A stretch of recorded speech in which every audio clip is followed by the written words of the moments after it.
All right, let's just dive right into this. In today's explainer, we're tackling what has to be one of America's greatest, most haunting, unsolved puzzles. We're going to treat the historical evidence just like an active true crime investigation, looking solely at the facts, the clues, and the timelines that have completely baffled experts for centuries. We are, of course, talking about the legendary lost colony of Roanoke. Now, I want you to put yourself in this scenario for a second. Imagine arriving on a remote, unfamiliar island, right? You're expecting a joyful family reunion after years away. But instead of cheers and welcoming fires, you find an eerily silent ghost town. And the chilling part here isn't just that everyone was gone, it's that there were absolutely no bodies, no signs of violence, literally no indications of a desperate struggle, just pure, unsettling silence. And out of all that silence, the only clue left behind was a single cryptic word carved into a weathered wooden fence post.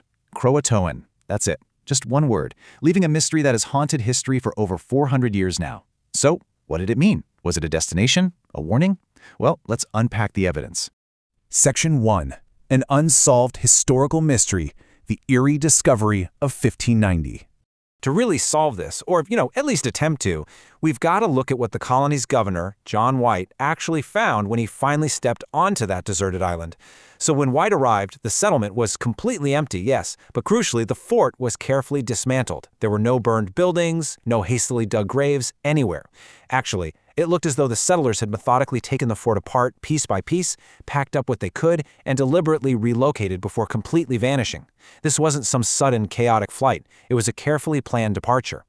Section 2. 1587. Struggle in the New World. Flashback to the beginning. To understand how an entire community just disappears, we need to flash back to their optimistic yet incredibly difficult beginnings. Back in 1587, more than 100 men, women, and children crossed the treacherous Atlantic Ocean. Their goal was absolutely monumental, to establish a permanent English settlement in the New World, years before Jamestown was even a thought. Led by John White, an artist who was newly appointed as their governor, they landed on a small island off the coast of what is now North Carolina. As you can probably guess, survival was an immediate, brutal challenge. The land was entirely unfamiliar, food was desperately scarce, and relations with neighboring Native American communities were, well, uncertain to say the least. But amid all this hardship, a really powerful symbol of hope arrived. White's own daughter gave birth to a baby girl named Virginia Dare, the very first English child born in North America. She gave those struggling colonists a massive reason to believe in their future.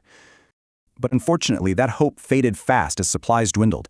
The colonists literally pleaded with Governor White to return to England for food, tools, and medicine.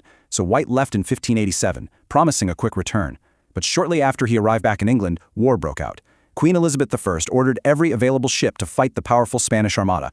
White was trapped. For 3 long, agonizing years, he was entirely cut off from his family, finally securing passage back in 1590. Section 3, 1590, the Croatoan clue, analyzing the evidence. So, returning to our investigation scene, let's analyze the most critical pieces of physical evidence White found upon that heartbreaking return. See, before White left for England, he and the settlers actually made a plan. If they were forced to leave due to danger or an attack, they agreed to carve a Maltese cross into a tree or post as a distress signal. But in reality, there was no cross found anywhere, just the word Croatoan on a post, and the letter CRO on a nearby tree. No cross meant no imminent danger, at least according to their plan. Seeing no distress cross, White actually felt a surge of hope. He believed the message meant they had voluntarily moved south to Croatoan Island, which was home to a friendly Native American community. He desperately wanted to search the island, but fate intervened with astonishing cruelty. A violent, massive storm battered their ship. The captain flat out refused to continue in those deadly conditions and forced the ship to turn around. John White was forced back to England, never to see his daughter or granddaughter again. Section 4. Historians' opinions on Roanoke, investigating the 3 dominant theories.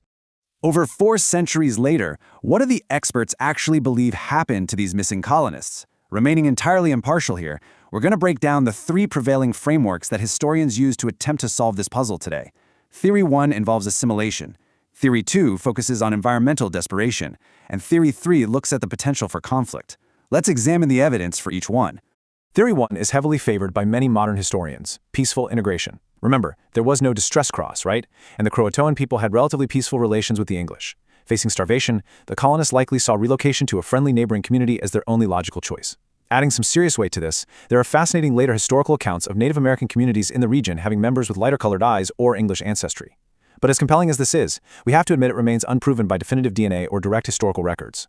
Theory 2 suggests a much bleaker reality. Severe starvation forced the colony to scatter. Life in the 16th century New World was brutally unforgiving.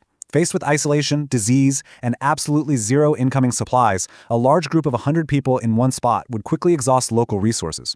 Historians theorize they may have been forced to abandon the Roanoke settlement in much smaller, fractured groups just to find fresh water and forage for food. Over time, these small groups simply died out or moved on, disappearing quietly into the vast landscape. Now, the third dominant theory explores the possibility that the settlers encountered violence after leaving the island, perhaps caught in territorial conflicts with other, less friendly tribes or hostile groups. But what really sets this theory apart from the others is that there is literally zero archaeological evidence to support it. No confirmed battlefields, no mass graves. Without any physical proof of a struggle, this theory remains completely speculative. Section 5. Discoveries of Modern Archaeology. What we know today. So if the historical record goes cold in 1590, what does the modern physical evidence actually tell us today? What have researchers dug up? Well, archaeologists haven't exactly been idle. They've uncovered some truly fascinating 16th century artifacts scattered across different sites in North Carolina. We're talking fragments of English pottery, European iron tools, and period-accurate weapons. These scattered discoveries strongly suggest that at least some of the colonists did indeed pack up and move away from the original Roanoke Island site, venturing deeper into the mainland or down the coast. However, despite finding those scattered tools and pottery fragments, look at what's still missing. The most crucial pieces of the puzzle, the smoking guns that would finally reveal the absolute truth, are completely absent. No confirmed burial sites of the colonists have been found.